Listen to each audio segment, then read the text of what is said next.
हम मित्रों में एक बार फिर से गुरुजी उपस्थित हूँ। चलते हैं बिना समय गवाए, शुरू करते हैं। आज हम जानेंगे शेरशाह सूरी के बारे में। चलिए बिना समय गवाए शुरू करते हैं। शेरशाह सूरी का शासनकाल 1540 से 1545 तक था।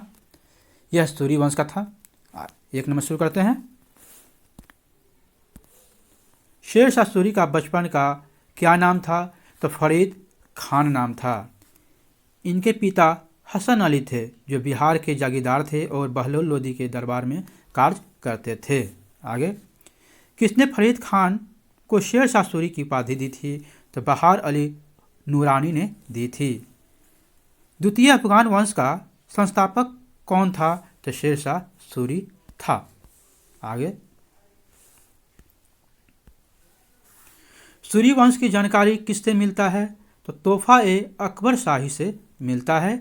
इसकी रचना अब्बास खान शेखानी ने की थी। आगे, शेरशाह सूरी दिल्ली का शासक कब बना? तो 1540 ईस्वी में बना।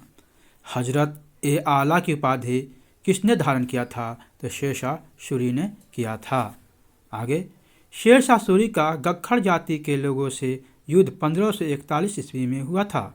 तो गख्खर किस लिए प्रसिद्ध थे? तो अपनी वीरता के लिए प्रसिद्ध थे। आगे, शेरशाह सूरी ने 1542 में किस पर आक्रमण कर उस पर अधिकार कर लिया था? तो मालवा पर।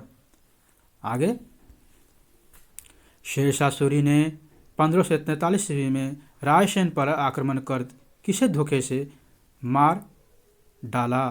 तो राजपूत शासक पूरनमल को। एक बार फिर सुन लीजिए। शेरशाह सूरी ने 1543 में रायसेन पर आक्रमण कर किसे धोखे से मार डाला?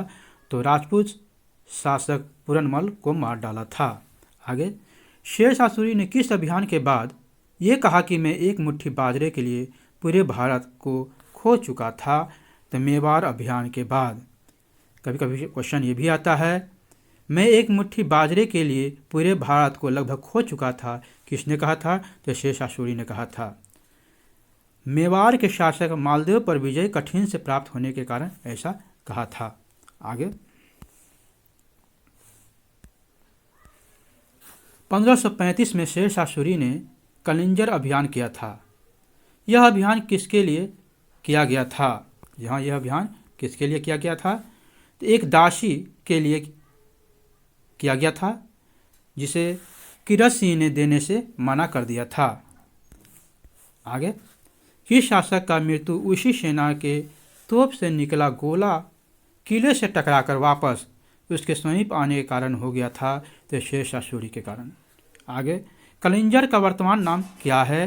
तो मुहाबा नाम है। आगे, अकबर का पूर्वगामी शासक किसे कहा जाता है? तो शेरशाह सूरी कहता है, क्योंकि इसके सुधार ने अकबर ने भी अपनाया था। इसी कारण इसे अकबर का पथ प्रदर्शन भी कहा जाता है। आगे, किसने पाटलिपुत्र का नाम बदलकर पटना रखा था? तो शेरशाह सूरी ने रखा था। आगे, शेरशाह सूरी के समय सबसे बड़ा शिक्षा का केंद्र कहाँ था? तो जौनपुर में था। इसे भारत का सिराज कहा जाता था या सर का ताज कहा जाता था। आगे, किसने दिल्ली के किला ए कहना नामक मस्जिद का निर्माण कराया था? तो शेरशाह सूरी ने किया था। चांदी का सिक्का चलाना और उसका नाम रुपया रखा किसने? शेरशाह सूरी ने। 19, किसके शासनकाल में अमीर गरीब दुश्मन सभी एक समान होते थे? तो शेरशाह सूरी के शासनकाल में। आगे, दिल्ली के सिंहासन पर बैठने वाला प्रथम बिहारी शासक कौन था? तो शेरशाह सूरी था। यहाँ तक बनने के लिए थैंक यू, शुक्रिया, बहुत बहुत धन्यवाद।